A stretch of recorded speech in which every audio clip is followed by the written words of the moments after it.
Good morning बच्चों। तो आज हम फिर ऑप्टिकल आइसोमेरिज्म का बात करने जा रहे हैं। Lecture number 08। इससे पहले 7 लेक्चर ऑप्टिकल आइसोमेरिज्म में हो गया है, इसलिए जो लोग इस लेक्चर को अच्छी तरह से समझना चाहते हैं इसको इससे पहले देखना ही होगा। लेकिन जो लोग जेईई नीट का तैयारी कर रहे हैं, ऑलरेडी एक बार सिलेबस कवर कर लिए हैं, तो उसको देखने की कोई जरूरत नहीं है, वे यहीं से समझ में आ जाएगा। लेकिन जो लोग इनिशियल से नहीं जानते हो उसको देखना पड़ेगा। तो हम लोग बात करेंगे आज फिर optical isomerism.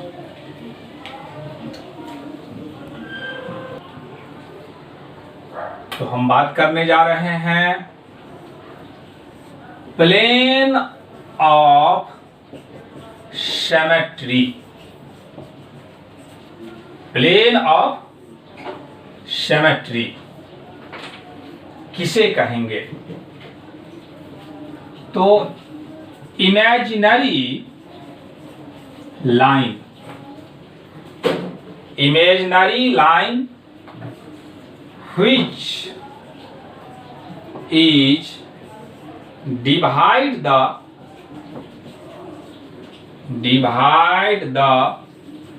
given molecule into two equal half. Two equal half is called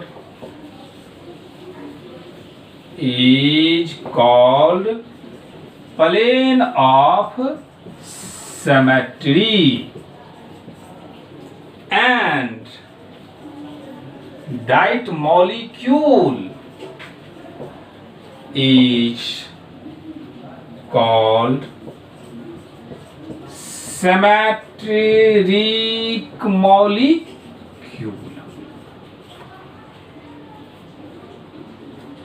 तो यदि हम एक मॉलिक्यूल लें इस तरह का,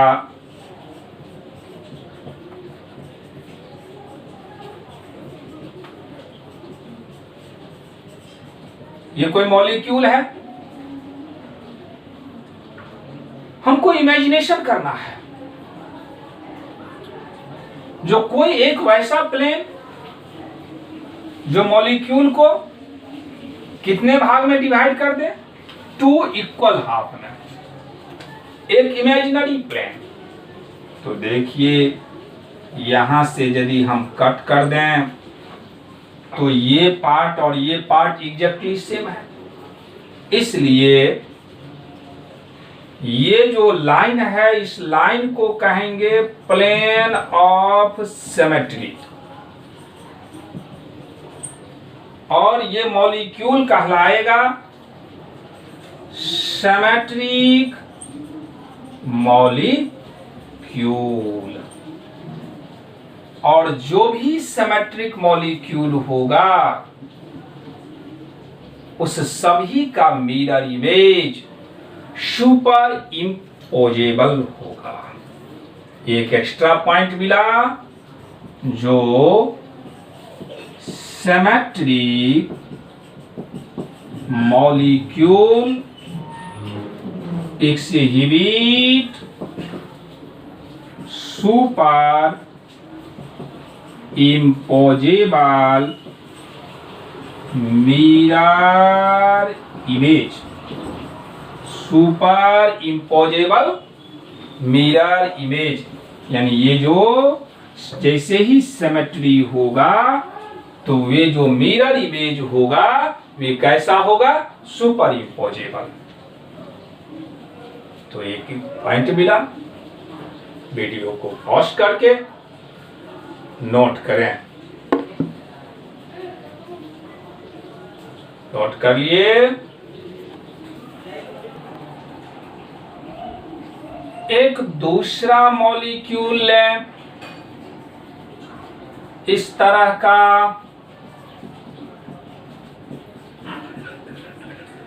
अगेन सर्च करें,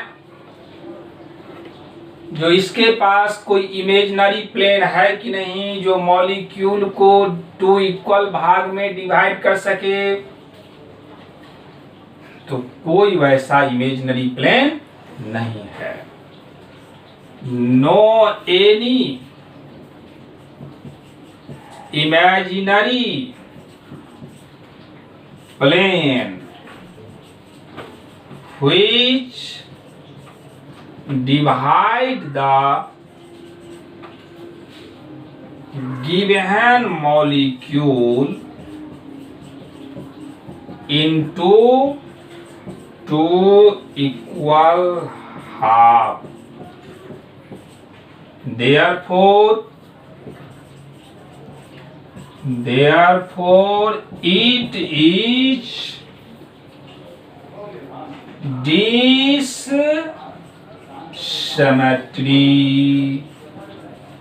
या यूं कहें नो प्लेन ऑफ सिमेट्री, यानी इसका कोई प्लेन ऑफ सिमेट्री नहीं है।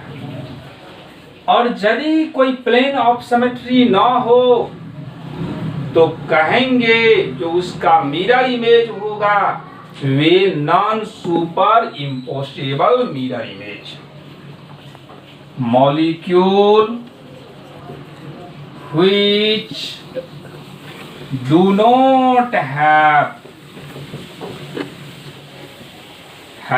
plane of symmetry,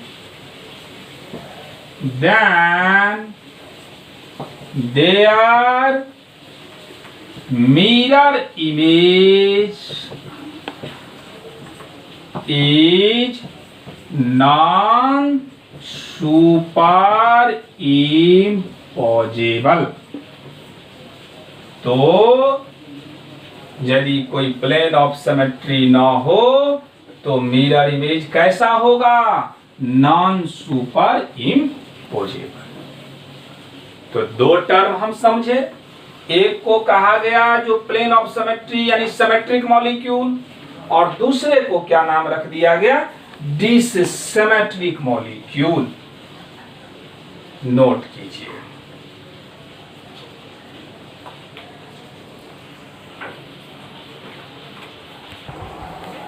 तो देखें अब इस दोनों को गौर से, जो किसके पास प्लेन ऑफ सिमेट्री है और किसके पास कोई प्लेन ऑफ सिमेट्री नहीं है।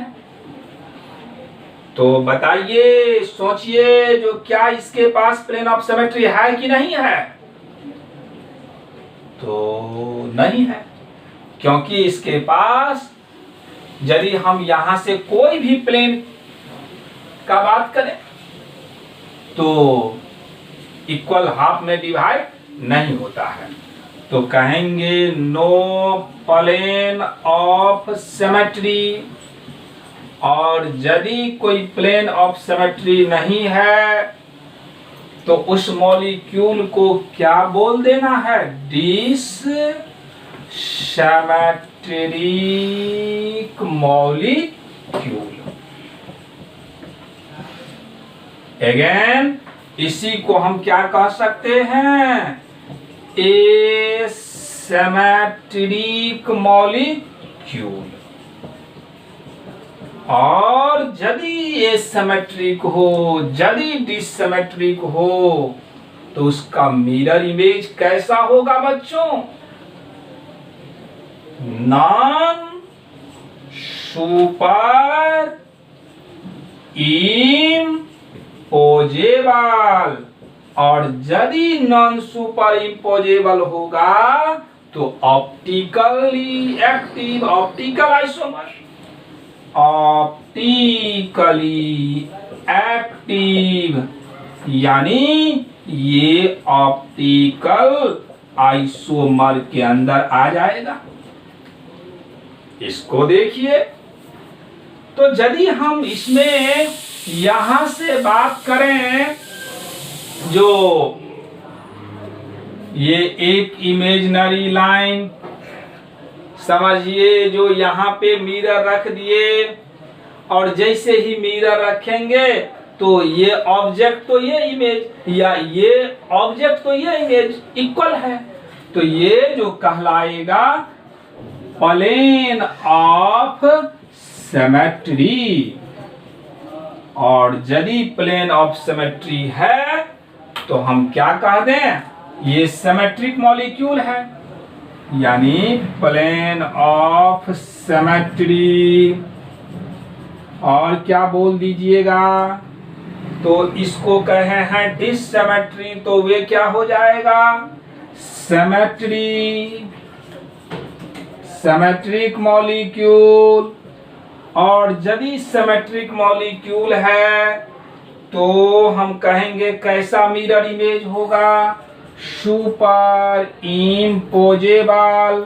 और यदि सुपर इम्पोजेबल होगा तो ऑप्टिकली इनएक्टिव, और यदि ऑप्टिकली इनएक्टिव होगा तो इसका मतलब इसका कोई अदर कोई आइसोमर नहीं होगा, नो अदर ऑप्टिकल आइसोमर।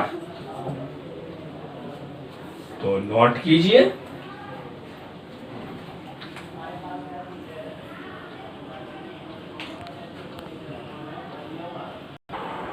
तो ऑप्टिकल आइसोमेरिज्म मेनली आज जो बात करने जा रहे हैं वे सबसे ज्यादा इंपॉर्टेंस है, और स्पेशली जेई मेन और नीट के लिए। इसके बाद हम लोग टर्म बात करेंगे, और वे टर्म हम लोगों को बायोमोलिक्यूल्स में मुलाकात होगा। तो ये जो आइसोमेरिज्म है, इस आइसोमेरिज्म को दो भाग में डिवाइड किया गया। एक को किस नाम से जाना गया है, तो स्ट्रक्चरल, और दूसरे को किस नाम से जाना गया है, तो स्टेरियो।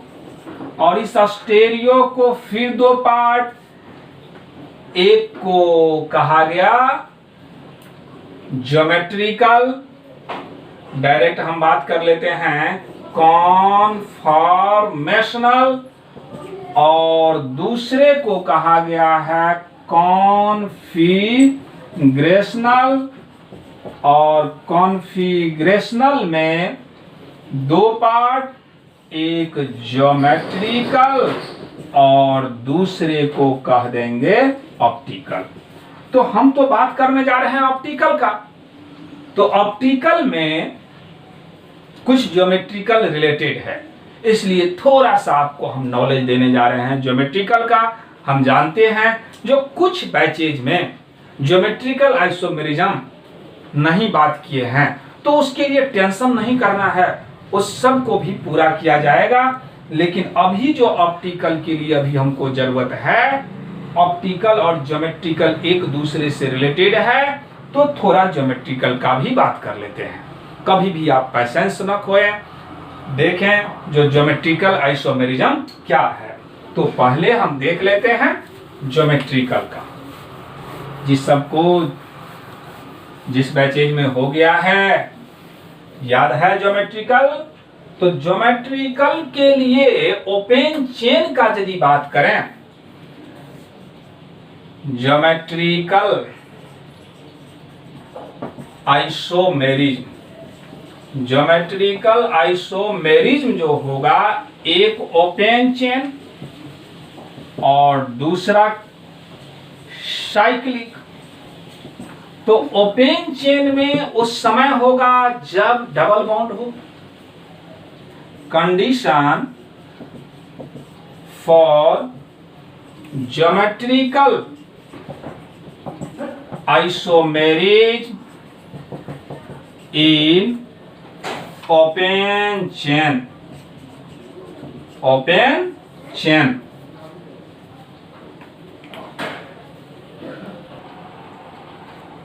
तो ओपन चेन में कंडीशन बना जो double bond between carbon carbon, carbon nitrogen और nitrogen nitrogen, double bonded carbon must be contain different atom और ग्रुप।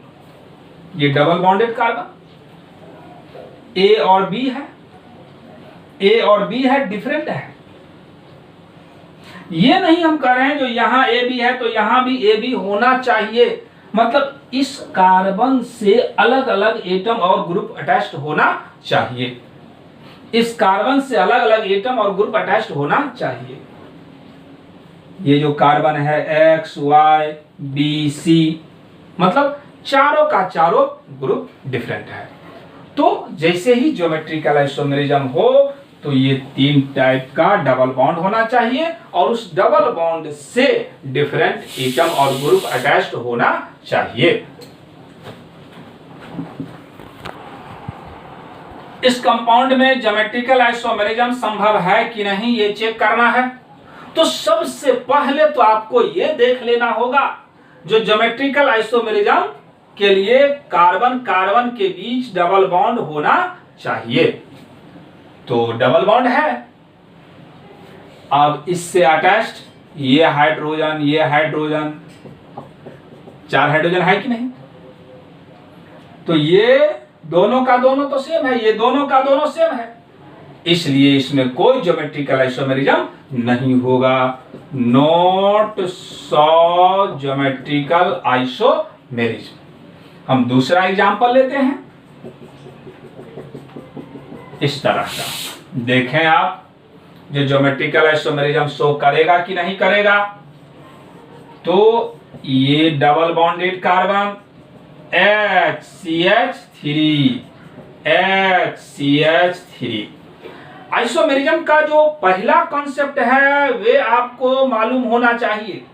क्या कॉन्सेप्ट है? जो मॉलिक्यूलर फार्मूला सेम होना चाहिए। तो इसका और इसका मॉलिक्यूलर फार्मूला सेम है कि नहीं है? तो अब देखें ये डबल बॉन्डेड जो है, इस डबल बॉन्डेड से ये और ये दोनों डिफरेंट ग्रुप है कि नहीं है? इससे भी दोनों का दोनों डिफरेंट ग्रुप है कि नहीं है?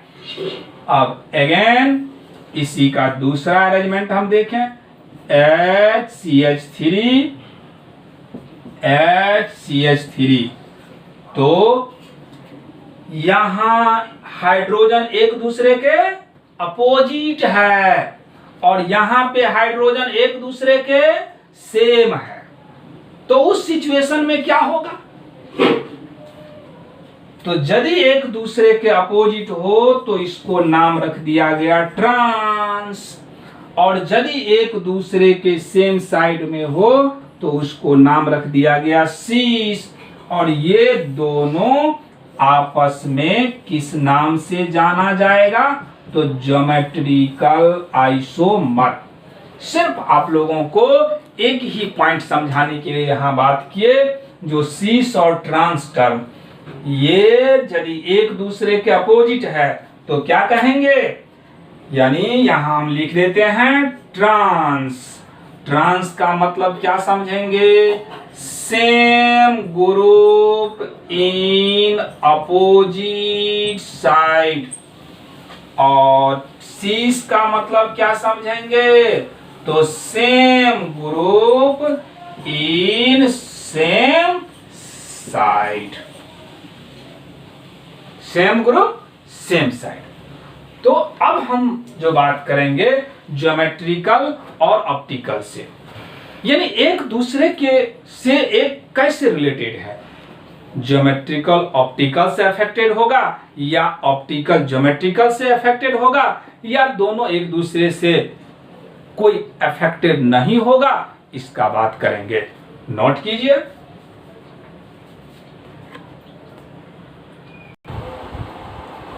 Determination of number of optical isomer. Optical isomerism में सबसे इंपॉर्टेंस बात जो है यही है। यदि टारगेट के लिए आप पढ़ रहे हो तो सिर्फ इस बात को समझ लें, यही काफी है। तो इफ किसका रिप्रेजेंटेशन है? कायरल कार्बन का।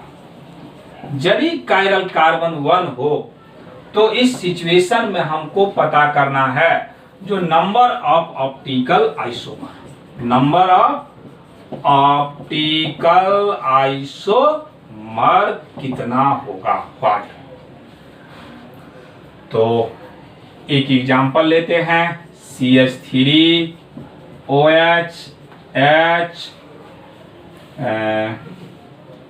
COOH।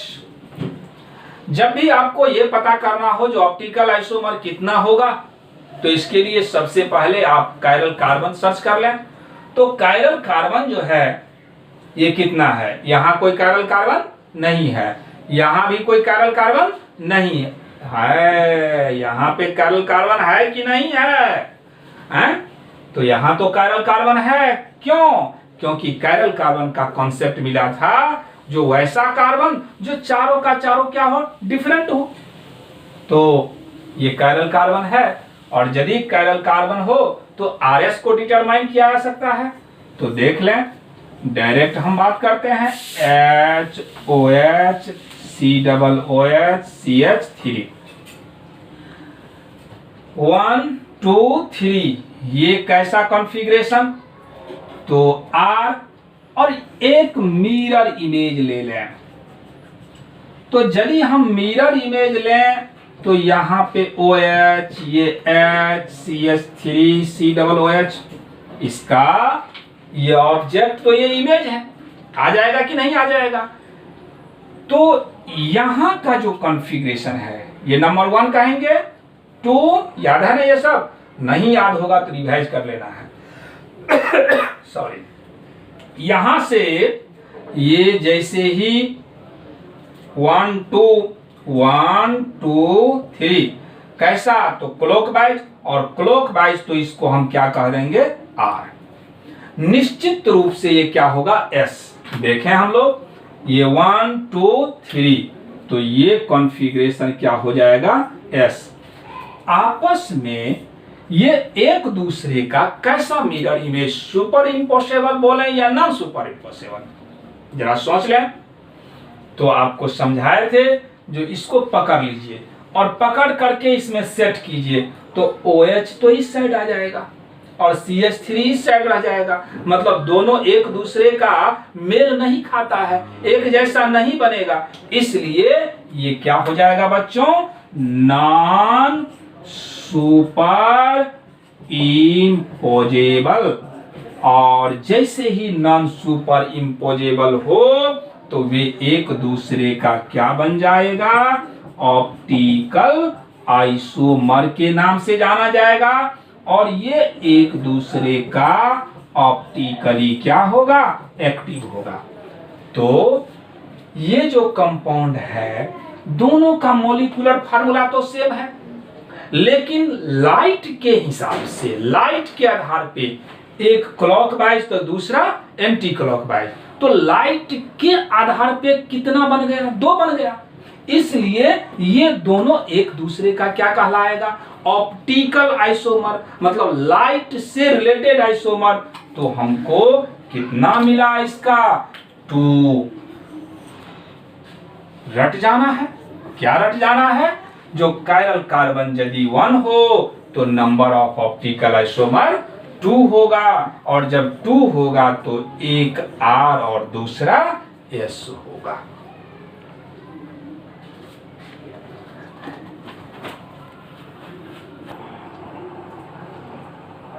तो अगेन आपको एक क्वेश्चन दे रहे हैं, CH3 OH NH2 और Cl, कायरल कार्बन पता करना है, फिर RS कॉन्फ़िगरेशन देखना है, और देखना है जो नंबर ऑफ ऑप्टिकल आइसोमर कितना बनेगा, नंबर ऑफ ऑप्टिकल आइसोमर। तो आज हम आपको नंबर ऑफ ऑप्टिकल आइसोमर का सिर्फ एक कायरल कार्बन के आधार पे निकाल के दिखाए। अगले रोज और भी बहुत सारा प्रॉब्लम बात करेंगे। हम ये ट्राई कर रहे हैं जो क्या यदि हम 1 डे, एक ही दिन में 2-2 वीडियो अपलोड करें तो आप लोग इसको देख पाते हैं कि नहीं देख पाते हैं। तो ये बात कैसे पता चलेगा? तो ये हमको लाइक से पता चलता है, व्यू से पता चलता है, शेयरिंग से पता चलता है। आप देखेंगे जो बहुत सारा लाइक आ रहा है, व्यू आ रहा है, तो समझेंगे जो बच्चे तो देख रहा है, अदरवाइज हम क्या करेंगे, फिर एक ही वीडियो अपलोड करेंगे, क्योंकि हम चाह रहे हैं जो सिलेबस आगे बढ़े। आपको टेंशन नहीं लेना है, सिलेबस कवर करना मेरा काम है और मैंने ऐसा कई बार किया है। जहां तक कि कोरोना को लेकर के तो आपको टेंशन नहीं करना है, यही समझिए आपका लाइफ है। सिर्फ आपको फोकस करना है जो कैसे पढ़ाई को आगे बढ़ाया जाए। तो बस आज के लिए इतना ही।